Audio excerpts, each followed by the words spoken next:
Hey guys, what's up? Lightboltjoe here. Today we're going to discuss the brand new 2018 animated feature film Spider-Man Into the Spider-Verse.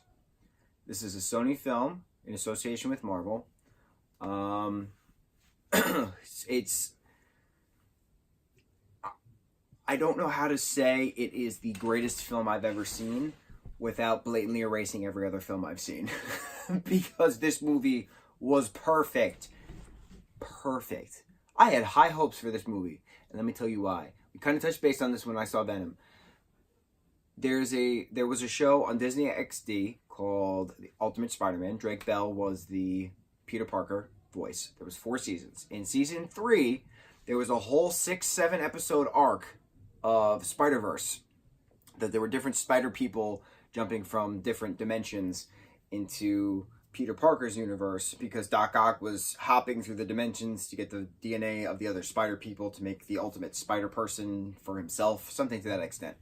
So when they announced that Sony was doing an animated feature film of Spider-Man and that the plot was going to be Spider-Verse, and I was like, oh boy, you don't know what you're getting yourself into. This is going to be insane. And guess what? I was right. I love it when I'm right. 99.9% of the time. It was great. This movie had the Spider-Verse theme, but it wasn't Goblin who was opening a dimension. It was Kingpin who was opening the different portals to get his wife and son back after they were killed. Right? So it makes sense why he's doing it. But in the process, Goblin, in this particular Spider-Verse, the Green Goblin is attacking Spider-Man, Peter Parker, age 26, voiced by Chris Pine, by the way.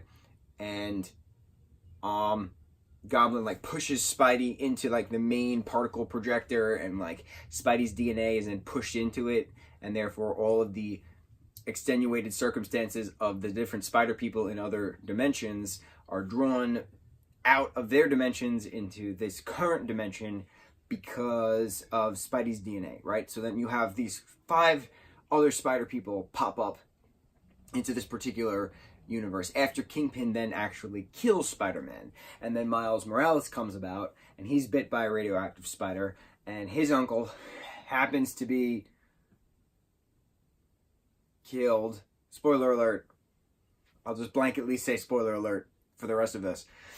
His uncle turns out to be Prowler, and he has his own in the alley death scene, and it's like, oh my god, like this is, how many times are we doing this? But it makes sense, and the movie makes fun of itself. It makes fun of Tobey Maguire's dancing in Spider-Man 3. It makes fun of the fact that you hear the same spider story over and over and over again. His uncle died, he was bit by a spider, etc., etc. But you have Penny Parker from the year 31 something. You have, who's a tech genius. You have Spidey Noir, who is voiced by Nicolas Cage from 1933. You have Spider-Ham, who's voiced by John Mulaney. You have Spidey Gwen, who's voiced by Haley Steinfeld. You have an older Peter Parker in his late 30s, voiced by Jake the Man Johnson. Jake Johnson is perfect. But then you have Aunt May in the Chris Pine Spider-Man, Miles Morales Spider-Man universe, voiced by Lily Tomlin. This is an all-star voice cast, first off. Second off, this animation has never been done before. It has never been so twitchily gorgeous. That's the best way to say that, twitchily gorgeous, on a screen to actually portray such a thing. And I see why that every single critic loves this movie. It is a current score of 99% on Rotten Tomatoes. Unheard of. This is the highest rated Spider-Man film in any Spider-Man film. There's plenty of Spider-Man films out there. We have the Tobey series, we have the Andrew series, we have the Tom Holland series, which is part of the Marvel Universe, which is awesome. But now you have this Spider-Verse series going on. Before it was even released, it was announced for a sequel, and it was released for an all-female led spin-off. This is a franchise that's going to go on for decades, and it can, because it talks about the quantum realm and jumping from different universes, different points of parallel universes. And it's so fun seeing the different villains in different perspectives. You had Lizard, you had Doc Ock, you had Scorpion, you had Tombstone, you had Kingpin, you had Prowler. This was the first Spider-Man movie that Prowler was in. This was awesome. Awesome job of that character. seeing Miles come into his own as this little, well, not little, well, yeah, little, middle schooler trying to figure out what's going on with himself. He has these different spider powers that the other spider people don't have. He can zap with electricity. He can turn invisible. It was so beautifully done on a story front. It was so beautifully done on an animation art front. The music was fantastic. It was all hip-hop. You had some techno thrown in here and there. The Prowler theme song reminded me of The Purge. And, oh my God, I'm obsessed with The Purge, as we've talked about so many other times, that this just made so much sense. So much sense. There were two moments I need to talk about, because I did not expect to get chills while watching this film, and I did not expect to cry while watching this film. 3 points, actually. 1, Stan Lee's cameo. The theater was silent. Not a kid, not an adult, not a child, not a teen, not a 20-something, not a 30. No one. No one made a peep while that man in cartoon form was selling Miles Morales a Spider-Man costume. Then we all collectively went, oh, at the end. There was 2 post-credit scenes. One was a quote by Stan Lee, which everyone, again, went, oh. And then the second post-credit scene was at the very, very end, which was another beautiful thing tying into the sequel. The first part, the moment I got chills, was when they had, there was these pans of this New York where Kingpin kills Peter Parker, Chris Pine's Peter Parker. And everyone is staring at their phones, they're staring at the billboards, and everyone is just so down. And the news anchors, you hear the sadness in their voices, and we're like, we have some breaking news. Peter Parker, also known as Spider-Man, has passed away. He was a 26-year-old grad student. But it was just a collective sadness. It was going into this stream of consciousness, which isn't really talked about. And it's a very, very important thing when it comes to the Earth and humanity as a whole, because the world's constantly fighting. But we do share a stream of consciousness. There's certain points in the timeline that we are on where we all collectively experience the same moment. I remember watching a study on this a while back, and the first time that could ever be actually recorded digitally was when Barack Obama won presidency in 2008.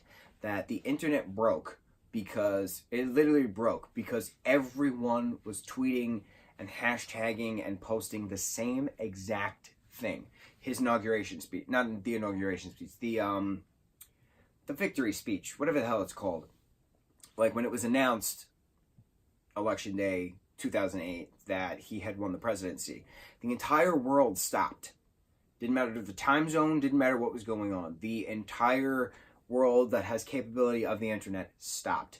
And that stream of consciousness went from person to person to person because we were all focused on the same thing. We collectively shared a moment. And I remember that day. It was 10 years ago and a month. I remember that day.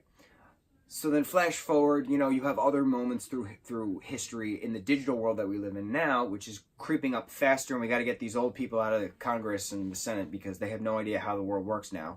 But that's besides the point. So to watch these characters share a collective stream of consciousness, I got chills because I was like, oh my God, this happens. This parallels the world that we currently live on, and it's an animated film, which a lot of animated films do, but a lot of animated films are just fluff. This was not a fluff movie, not by the long run. The point where I was in tears coming down my cheeks, okay? Did not expect that, and I am proud enough to admit it. It's at the direct end of the movie, Miles and Jake Johnson's Peter Parker, who's the older Peter Parker with a tummy, perfect, are having their little, quaff, and Miles quotes Peter, and it's this whole leap of faith thing. That's when you're ready. It's just a leap of faith, and then he lets Peter go into the portal to go back to his own dimension, and with him looking into the portal, you see the different strings. String theory.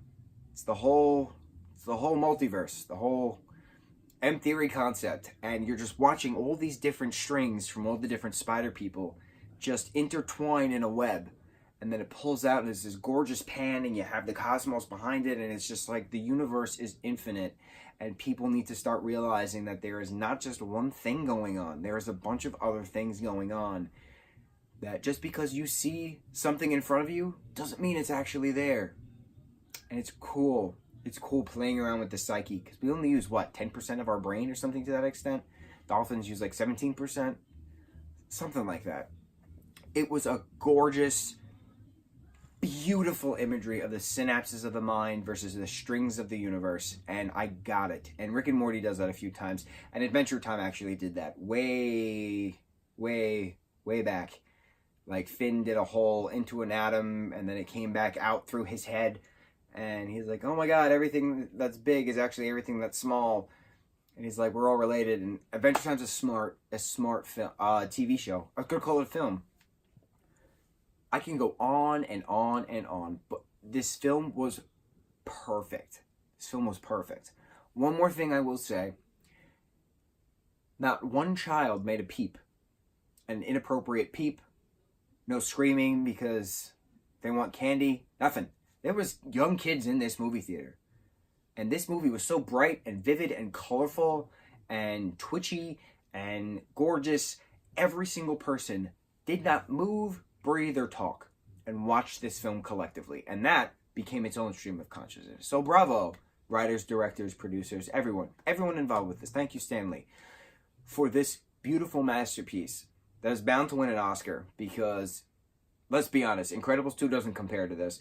Isle of Dogs does not compare to this. Wreck-It Ralph Breaks the Internet does not compare to this. What else is nominated for Best Animated Film this year for 2019? I don't even know. Spider-Man Into the SpiderVerse is the... I don't have words. I don't have words to how perfect this film is. There has not been a word created yet. Spidey-tastic. What do you guys think? Who have seen this film? Do you agree with everything I just said? Did you not realize all the little physics things that I mentioned and the metaphysics things that I mentioned? And then you're like, oh my god, you're right, stream of consciousness is actually a thing, but people don't talk about it. Because people don't get it. But I get it. And you should too. Watch it. I'm going to watch it Tuesday. I'm watching it Wednesday. I'm watching this movie as many times as I can. Thank you, AMC A-list stubs. Oh my god, I can't wait. I'm going to watch it every chance I get. And for that, you guys, stay Spidey-tastic. Mucho mahalo, guys.